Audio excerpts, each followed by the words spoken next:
Okay. An EQ is a processor that allows the user to amplify or attenuate particular frequency bands contained within an audio signal.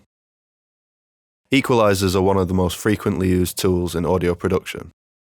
In this video, I will explain the different band types, their applications, and how EQs can be used for both creative and corrective purposes.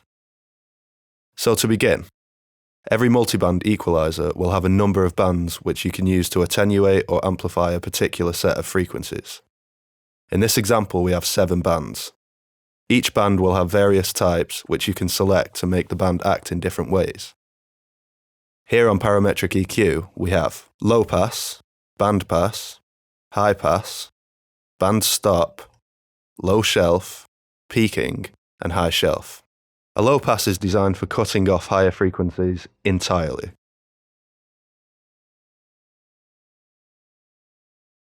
A band pass is designed for isolating a particular group of frequencies and eliminating the rest.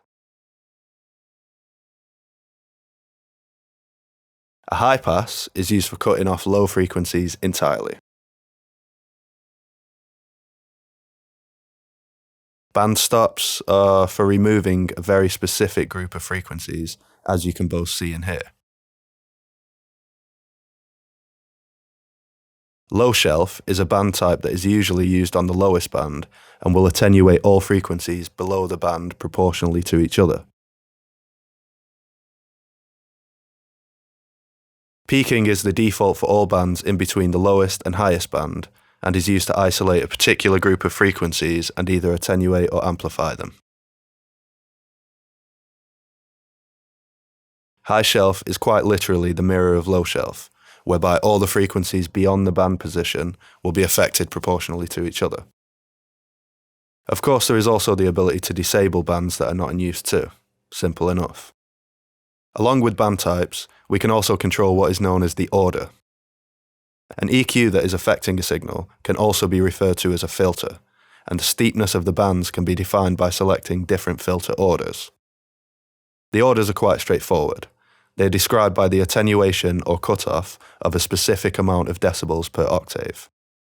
This means, of course, that the higher the filter order, the higher the amount of decibels per octave, and thus a steeper cutoff. FL Studio does not state exactly what the order values are in an attempt to simplify the concept. However, it does in fact use the standard 12, 24, and 36 decibel per octave orders. The final control we can manipulate when dealing with equalisers is bandwidth, also known as Q, which stands for quality. As you can imagine, it determines the width of the band, and thus how many frequencies that band will be affecting.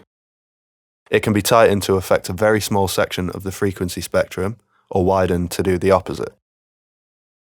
As stated, traditionally the first band, covering the lowest frequencies, will be a low shelf. When dealing with recorded audio, it's quite common to use a high pass on this band instead of a low shelf. This is because in most cases, recorded audio is eventually compressed to an extent, and eliminating these lower unnecessary frequencies will stop you from accidentally compressing them later.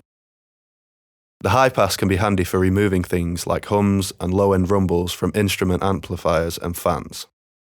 The same can be done with the higher band using a low pass to eliminate noises like amp speaker interference and ground loop hiss from unbalanced instruments.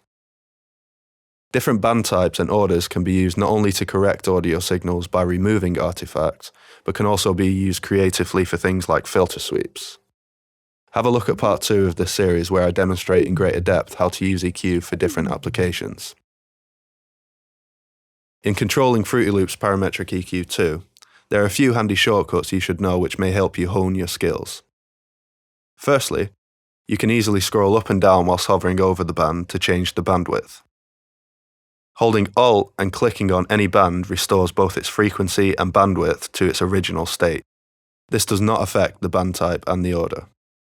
Finally, if you move the bands around very slowly, you'll notice that it moves in something like steps when dealing with higher frequencies. The higher the frequency, the larger the step. To stop this when trying to move your band to a specific frequency, hold Control whilst moving the band. Now it will move in single frequencies. To finalise, I'll just go over the options that you get with Parametric EQ too. Now you'll notice at the bottom of the EQ there are a number of controls. So the first control we get is an options button. These options are quite simple.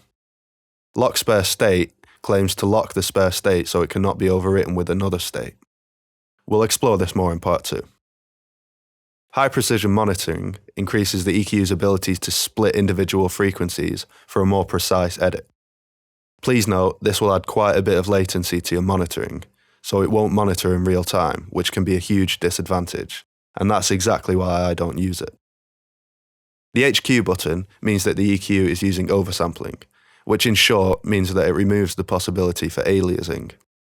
As aliasing is quite a broad topic to cover, please refer to my video on this in my Audio Production Principles series.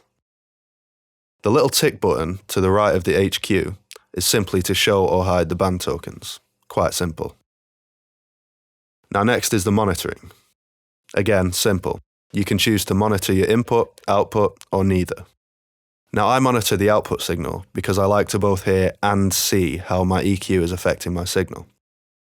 So spare state can confuse some that don't really follow how it works.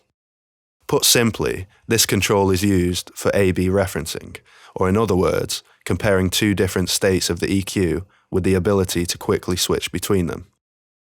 Because there are a couple of ways you can use this, I'm gonna cover this in the next video in greater depth. So now that I've explained what everything is, I'll see you in part 2, where I show you how to use all the elements of parametric EQ effectively.